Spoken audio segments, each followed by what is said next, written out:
এক জঙ্গলে এক নেকড়ে বাঘ ছিল।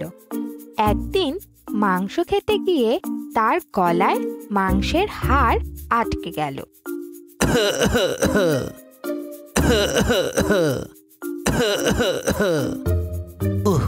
গলায় হাড্ডি ফেসে গেল রে, এখন কি করি? ইস, এটাকে যে কেমন করে বের করি? একা একা তো কিছুতেই বার করতে পারছি না, কারো সাহায্য নিতে হবে। একটু খুঁজে দেখি, যদি কাউকে খুঁজে পাই তাকে বলবো বের করে দিতে। নেকড়ে জঙ্গলের মাঝের রাস্তা দিয়ে চলতে শুরু করলো। কিছু দূর যাওয়ার পর নেকড়ে একটা ছোট্ট খরগোশের দেখা পেল। সে খরগোশকে বলল, ভাই, একটু সাহায্য করবে? হ্যাঁ, আসলে আমার গলায় একটা হাড্ডি ফেসে গেছে, কিছুতেই বের হচ্ছে না, একটু বের করে দাও না ভাই। আমি আর তোমাকে সাহায্য? ভুলে গেছো সেদিন তুমি আমাকে মারতে চেয়েছিলে? তোমাকে কোনো বিশ্বাস নেই, এটাও তোমার কোনো বাহানা হবে। না বাবা না, আমি তোমাকে কোনো সাহায্য করব না। নেকড়ে সেখান থেকে চলে গেল। খানিকক্ষণ চলার পর নেকড়ের সঙ্গে এক বাদরের দেখা হয়ে গেল।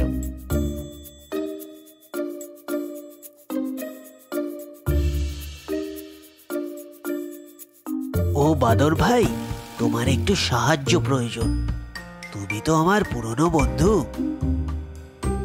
বন্ধু, আমার গলায় একটা হাড্ডি ফেসে গেছে, ভীষণ ব্যথা করছে। তোমার তো লম্বা হাত, একটু বের করে দাও না ভাই। খাওয়ার সময় যত ঝামেলা, দেখতে পাচ্ছ না কলা খাচ্ছি? এখন আর বিরক্ত করো না, যাও তো বাপু এখান থেকে। নেকড়ে মনের দুঃখে আবার হাঁটা শুরু করলো আর মনে মনে ভাবলো, এইবার যারই দেখা পাবো, যেভাবেই হোক তাকে রাজি করিয়েই ছাড়বো। হাঁটতে হাঁটতে নেকড়ে নদীর তীরে এসে পৌঁছলো।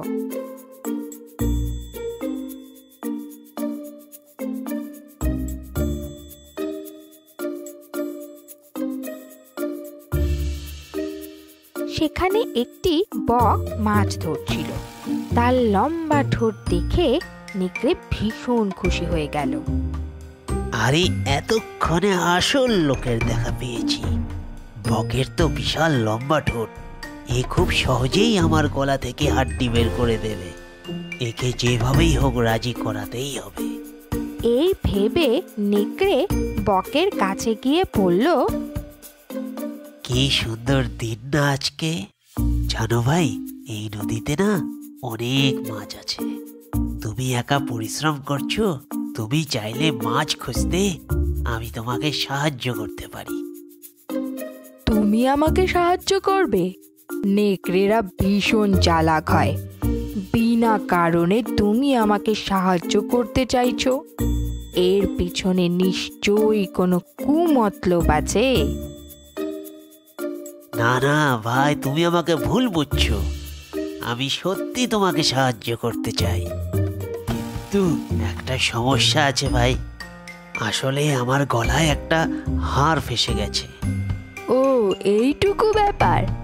এ তো কোনো ব্যাপারই না আমার কাছে, আমি এক্ষুনি বের করে দিচ্ছি। বক তার লম্বা ঠোঁট নেকড়ের গলায় ঢুকিয়ে গলা থেকে হাড় বের করে আনলো। চলো এখন দুজনে মিলে মাছ খুঁজি। মাছ? আরে বোকা বক, আমার গলায় মুখ ঢুকিয়ে হাড় বের করে আনলি? তুই যে এখনো বেঁচে আছিস এটাই অনেক। তোকে যে মেরে ফেলিনি এটা তোর ভাগ্য। এখন এখান থেকে ভেগে যা, নাইলে আজ তোকে আর বাড়ি ফিরতে হবে না। বক ভয় পেয়ে সেখান থেকে উড়ে চলে গেল। এই গল্প থেকে আমরা এই শিখলাম, দুষ্ট লোকের মিষ্টি কথায় কখনো ভুলতে নেই।